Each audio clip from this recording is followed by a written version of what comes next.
बिस्मिल्लाहिर्रहमानिर्रहीम। Dear students, chemistry class 9 chapter 5 में आज हम डिस्कस करेंगे वेपर प्रेशर। वेपर प्रेशर को हम डिफाइन करेंगे और हम देखेंगे कि कौन कौन से फैक्टर्स हैं जिन पर वेपर प्रेशर डिपेंड करता है।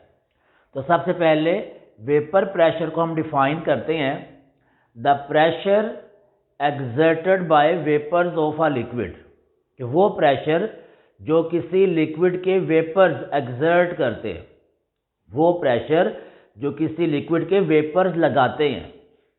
कब लगाते हैं? एट इक्विलिब्रियम, इक्विलिब्रियम पोजीशन के ऊपर, और एट पर्टिकुलर टेम्परेचर, एक ख़ास टेम्परेचर पर। क्योंकि जब किसी चीज़ को डिफाइन किया जाता है तो हमें एक स्टैंडर्ड चीज़ लेनी है, क्योंकि टेम्परेचर को ज़्यादा कर दें तो इवेपोरेशन ज़्यादा हो जाती है। इवेपोरेशन ज़्यादा होने का मतलब वेपर्स ज़्यादा बनेंगे।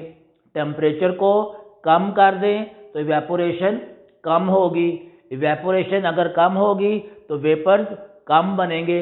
इसलिए जब हम वेपर प्रेशर को डिफाइन करेंगे तो ये कहना ज़रूरी है कि at particular temperature the pressure exerted by vapors of a liquid at equilibrium with the liquid at particular temperature is called vapor pressure।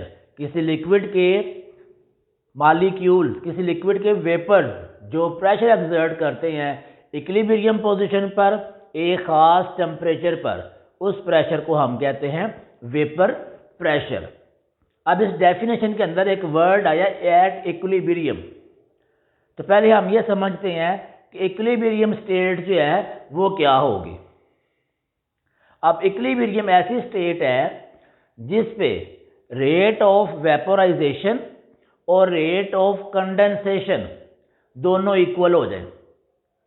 जिस रेट से, जिस स्पीड से वेपोराइजेशन हो रही है, वेपर्स बन रहे हैं, वो इक्वल हो जाए उस स्पीड के, जिस स्पीड से वेपर्स जो हैं वो दोबारा कंडेंस हो रहे हैं। उस स्टेट को हम कहते हैं equilibrium state. The state at which rate of vaporisation is equal to rate of condensation, दोनों इक्वल हो जाएं और डायरेक्शन दोनों की अपोजिट हो। यानी कि वेपोराइजेशन मीन के लिक्विड से गैस में कन्वर्ट हो रहा है, और कंडेंसेशन मीन गैस से लिक्विड में कन्वर्ट हो रहा है। तो अपोजिट डायरेक्शन में काम हो रहा हो और दोनों का रेट इक्वल हो तो वो स्टेट होती है इक्विलिब्रियम स्टेट। अब अगर हम किसी लिक्विड को इवेपोरेट करते हैं, या सपोज कोई लिक्विड है ओपन सरफेस के ऊपर, तो जब उसकी इवेपोरेशन होगी तो जितने भी वेपर्स बनेंगे वो सब के सब एयर के अंदर मिक्स होते जाएंगे। तो ओपन स्पेस के अंदर किसी लिक्विड के जो वेपर्स होंगे तो वहाँ पर हम वेपर प्रेशर को डिफाइन नहीं कर सकते।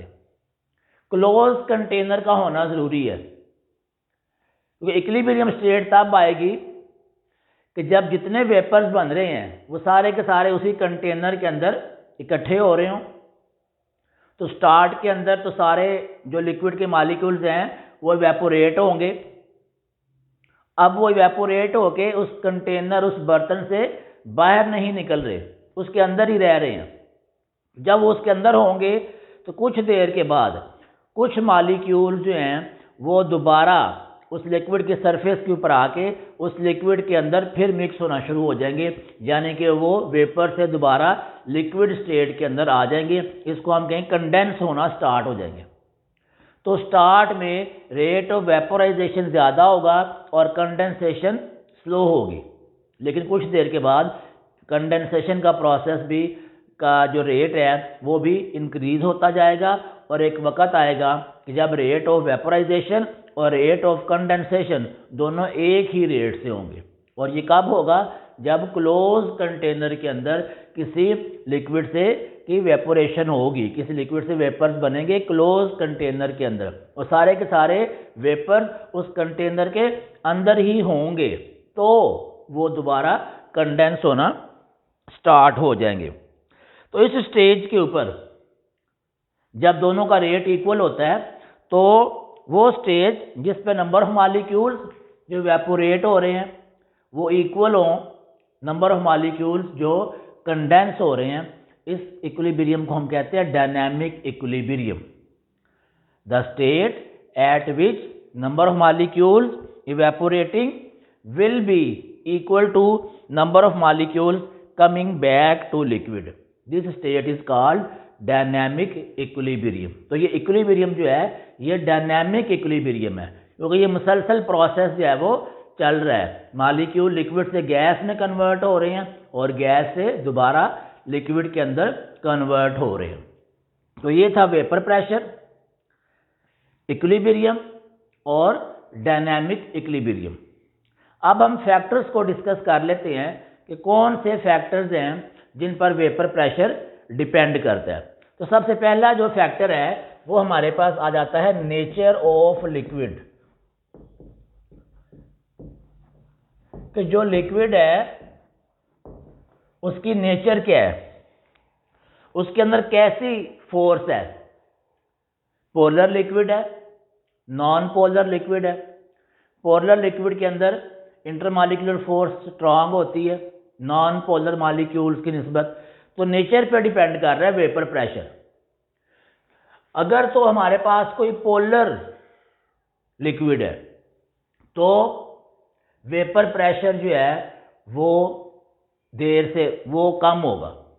अगर पोलर मॉलिक्यूल है तो वेपर प्रेशर कम होगा, नॉन पोलर मॉलिक्यूल है तो वेपर प्रेशर ज़्यादा होगा। वजह क्या कि पोलर मॉलिक्यूल्स के दरमियान इंटरमॉलिक्यूलर फोर्स स्ट्रांग है। जब इंटरमॉलिक्यूलर फोर्स स्ट्रांग होगी तो इवेपोरेशन जो है वो देर से होगी। इंटरमॉलिक्यूलर फोर्स स्ट्रांग है तो मॉलिक्यूल्स को सरफेस से बाहर निकलने के लिए ज़्यादा हीट चाहिए, ज़्यादा एनर्जी चाहिए उस इंटरमॉलिक्यूलर फोर्स को ब्रेक करने के लिए। इंटरमॉलिक्यूलर फोर्स ब्रेक होगी तो मॉलिक्यूल्स इवेपोरेट होंगे, तो मॉलिक्यूल सरफेस से बाहर निकलेंगे। जब इवेपोरेशन होगी, वेपर्स बनेंगे तो वेपर प्रेशर आएगा। तो जब इंटरमॉलिक्यूलर फोर्स स्ट्रांग होगी तो वेपर ख़ास टाइम में कम बनेंगे तो वेपर प्रेशर भी कम होगा। और उतने टाइम के अंदर ही अगर कोई नॉन पोलर मॉलिक्यूल होगा तो क्योंकि उसमें इंटरमॉलिक्यूलर फोर्स कम होगी तो वेपर्स ज़्यादा बनेंगे तो वेपर प्रेशर भी ज़्यादा होगा। इसलिए हम कहते हैं कि अल्कोहल जो है कि जो वाटर मॉलिक्यूल्स हैं उनका वेपर प्रेशर कम होता है अल्कोहल के मॉलिक्यूल्स की निस्बत। Water has less vapour pressure than that of alcohol at same temperature. Same temperature पर वाटर का वेपर प्रेशर कम होता है अल्कोहल की निस्बत। यहाँ पर ये शॉर्ट क्वेश्चन भी बनता है कि why water has less vapour pressure than that of alcohol at same temperature. तो उसका आंसर क्या है? Because water is a polar molecule and it has strong intermolecular forces. Water के अंदर कौन सी फोर्स है? Hydrogen bonding. तो हाइड्रोजन बॉन्डिंग जो है ये स्ट्रॉन्ग इंटरमॉलिक्यूलर फोर्स है। दूसरा जो फैक्टर है वो आ जाता है size of molecules. Size of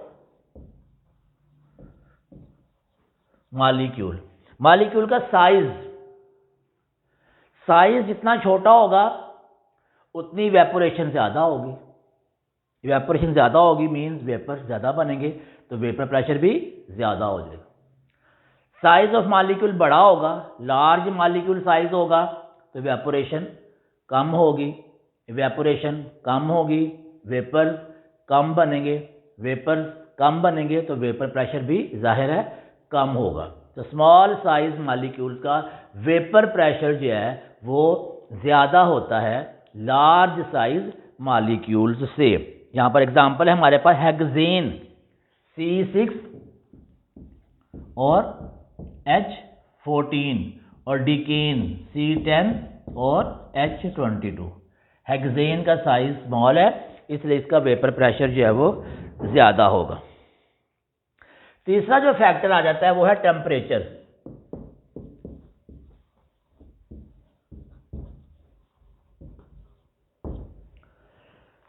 temperature और वेपर प्रेशर दोनों आपस में डायरेक्टली प्रोपोर्शनल है। टेम्परेचर ज़्यादा होगा तो वेपर प्रेशर भी ज़्यादा होगा, टेम्परेचर अगर कम होगा तो वेपर प्रेशर भी कम होगा। अब टेम्परेचर ज़्यादा होने से क्या होता है, टेम्परेचर ज़्यादा होगा तो एनर्जी ज़्यादा मिलेगी उस लिक्विड के मॉलिक्यूल्स को, उनकी एवरेज काइनेटिक एनर्जी जो है वो ज़्यादा हो जाएगी। जब काइनेटिक एनर्जी ज़्यादा होगी तो इंटरमॉलिक्यूलर फोर्स जो है वो जल्दी ब्रेक हो जाएगी। जब फोर्स जल्दी ब्रेक होगी तो इवेपोरेशन जल्दी होगी। जब इवेपोरेशन जल्दी होगी तो वेपर प्रेशर, तो वेपर ज़्यादा बनेंगे, वेपर ज़्यादा बनेंगे तो वेपर प्रेशर भी ज़्यादा होगा। तो टेम्परेचर ज़्यादा होने से वेपर प्रेशर ज़्यादा होता है और टेम्परेचर के कम होने से वेपर प्रेशर भी कम हो जाता है। ये थे हमारे 3 factors, nature of liquid, size of molecule और टेम्परेचर। ये था हमारा आज का लेक्चर, वेपर प्रेशर और उसके फैक्टर्स। Thank you.